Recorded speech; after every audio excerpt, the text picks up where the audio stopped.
అఖండ భారతం రెండు ముక్కలుగా విడిపోతుంటే మత ప్రాతిపాదికన ముస్లింలు మేము వెళ్ళిపోతామని చెప్పి చిన్న నాయకత్వంలో పాకిస్తాన్ వెళ్ళిపోతుంటే మన అన్ని మతాలు ఒకటి అని మనం పట్టుకుంటే, అలాంటి సమయంలోనే నెహ్రూ గారి థాట్ ప్రాసెస్ ఎలా ఉండిందంటే, ఆయన చదువుతూ ఉంటే ఆయన ఒకవైపు నరికేస్తా ఉన్నారు పాకిస్తాన్లో హిందువుల్ని. అలాంటి సమయంలో ఇంకొక మూల మన ఉమ్మడి మద్రాసు రాష్ట్రంలో చాలా వివక్ష అనుభవిస్తూ, అవమానాలు భరిస్తూ, తెలుగు వారికి గుర్తింపు లేదు. అలాంటి సమయంలో తెలుగు ఉనికి కోసం, ఆంధ్రుల ఉనికి కోసం ఒక రాష్ట్రాన్ని ఏర్పాటు చేసుకునే క్రమంలో పొట్టి శ్రీరాములు గారు ప్రాణం పోవటం, ఇవన్నీ దేశాన్ని కదిలించేసి ముందు ఏం పెద్ద జరగదు అనుకున్నారు. నెహ్రూ గారు అన్నది కూడా ఏంటంటే, అసలే రాష్ట్ర విభజన జరిగిన ఈ పరిస్థితుల్లో మళ్ళీ ఈ వివక్ష ఏంటి, మళ్ళీ కూర్చోబెట్టి భాషా ప్రయుక్త రాష్ట్రాలు దేశాన్ని ఎలా కలిపించాలి అనేది ఆయనది.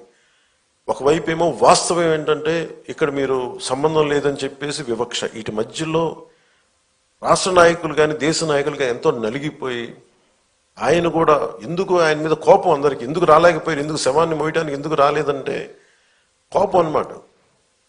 ఆయన వదిలేస్తే కొద్దిమంది ఘంటసాల గారు లాంటి పెద్దలు కానీ వీళ్ళందరూ వచ్చి, అంటే నలుగురు మన రాష్ట్రం కోసం ఏర్పడిన వ్యక్తికి శవాన్ని మోయడానికి, పాడి మోయడానికి నలుగురు కూడా కనా కష్టాలు పడాల్సి వచ్చిందంటే నిజంగా అది గుండె కదిలించేసింది.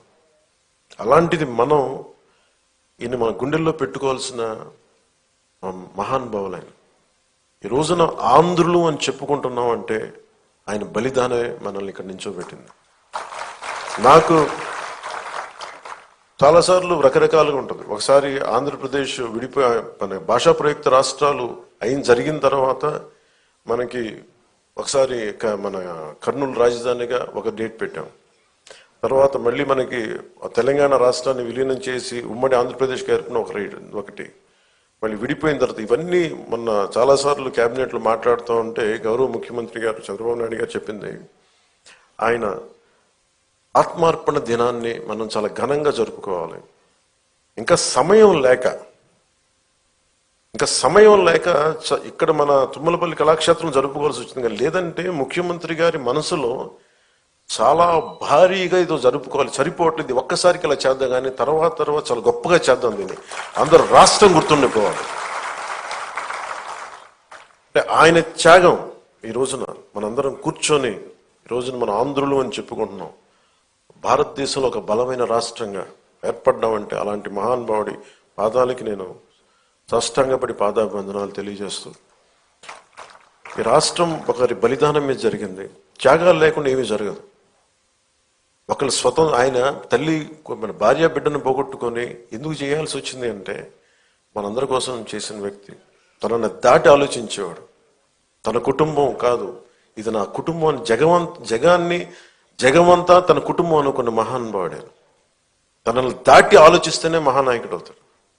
తన కుటుంబాన్ని దాటి, తన పరిసరాల్ని దాటి, తనది అని దాటి వచ్చినవాడే మహానాయకుడు అవుతాడు.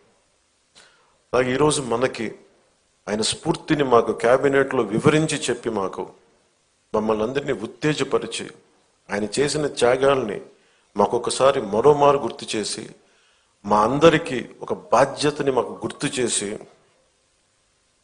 గుర్తు చేసి మాకు ఆయన ఆత్మార్పణ దినాన్ని చాలా బలంగా జరుపుకోవాలి. మనం